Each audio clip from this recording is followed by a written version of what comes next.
si Manalo mismo! Sige! Sige! Manalo! Lumabas ka sa lungga mo! Harapin mo ang panig na ito sa telebisyon! Harapin mo!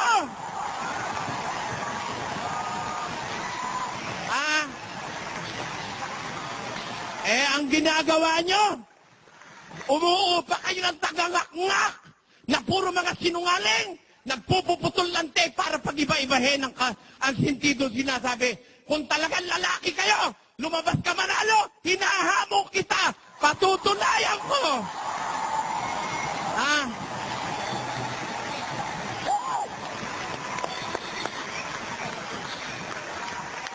Eto mga kapatid, pakinggan nyo. Hinahamon ko si Ranyo Manalo o si Eduardo Manalo. Patunayan niya ang iglesia ni Manalo, iglesia ni Cristo, tinatag ng tatay niya, totoo. Patutunayan ko sa demonyo ang iglesia yan. Ayon sa Biblia. Eto.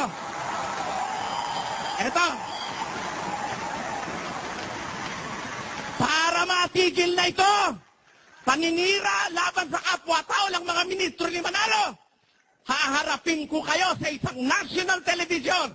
Magbabayad ako ng share, magbayad kayo ng share. Eto, pag hindi ko ginawa ito, mga kapatid, pag pumayag sila at hindi ko ginawa, layasan ninyo ang samahan ito, hindi sa Diyos ito. Yan ang garansya ko sa inyo.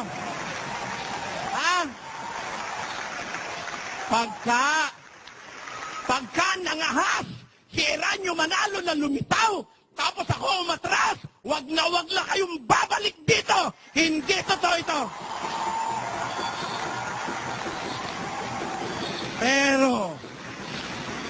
Pero, hanggang hindi lumalabas si Manalo, napatutunayan ko, yung bintang ninyo ako'y alanganin, kayong lahat mula sa puno hanggang sa huli, puro alanganin. Alanganin.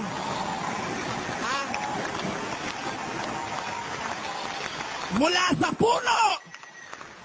puno ng iglesia ni Manalo hanggang sa lahat ng kanyang ministro, pag hindi kayo lumitaw, tawag niyo sa akin na alanganin, babalik ko sa inyo, kayo ang mga alanganin at binabae.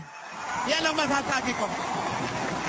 Hanggang dito, maraming salamat.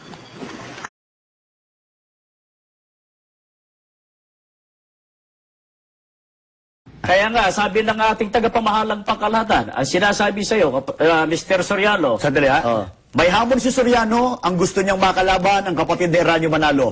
Anong sagot ng kapatid ni Ranyo? Ang sabi sa iyo, ganito, Soriano, patunayan mo muna, makipagdebate ka muna sa Papa ng Iglesia Katolika at maglalatin ka nga, sabi sa iyo, at saka tatanggapin yung hamon mo sa tagapamahalang pangkalahatan ng Iglesia ni Cristo. Pag hinarap ka ng Papa sa Roma, haharapin ka na rin ng tagapamahalang pangkalahatan sa Iglesia ni Cristo.